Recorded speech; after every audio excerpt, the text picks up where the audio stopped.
السلام عليكم. عايزكم تشوفوا الفرح العجيب الغريب ده. بصوا، ده عريس وعروسه، والفرح الناس جايبه لهم الهدايا. ده اظن هم ما عملوش فرح بمعنى الفرح غير ان هم قعدوا يستقبلوا في اليوم ده الهدايا كلها.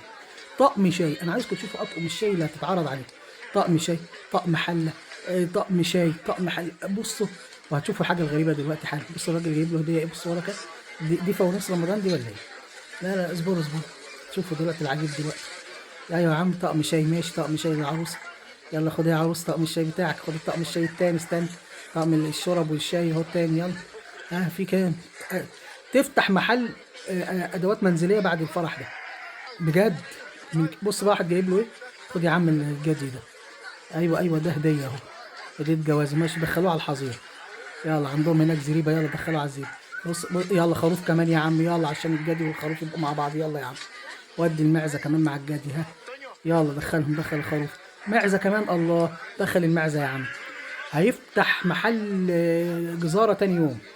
ما شاء الله بقى عنده. خلاص هو كون نفسه كده. ايه يا عم ده كله.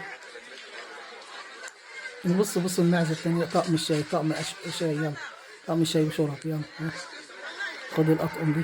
أنا مش عارف هو في بيت يكفي يعني، ولا عندهم أوضة تانية، ولا هيودوا فين؟ هم تعبوا من كتر الشيل أظن. طب إيه ده؟ إيه المقفول ده؟ أيوه، إيه الهدايا المقفول؟ طب افتحوا ورونا يا جماعة. بصوا الكمية اللي قصادهم، عشان بس اللي فات حاجة واللي قصادهم كوم تاني. أدي معزة أهي. أدي معزة كمان أهي. يلا. واحد هيجيب له دلوقتي جاموسة صغيرة. حاجة ما إيه ده، طقم شاي. وكل دي أطقم شاي مستنيين.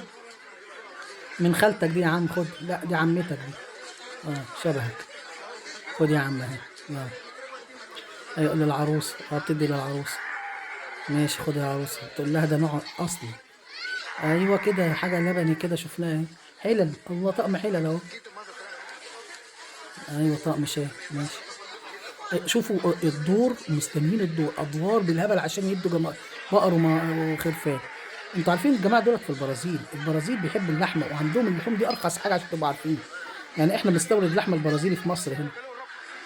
عشان كده ما تتفاجئش ان الناس جايبين له معيز كتير. لا، معيز كتير عشان الحاجات دي رخيصة جدا هناك. والله نفسي الحاجات دي تتعمل هنا في مصر، يا ريت كل فرح يبقى كده. تجربة عجبتني، قلت اوريها لكم، يا رب تتعمل عندنا في مصر. تابعوني، معكم محمد ابو فرح، السلام عليكم.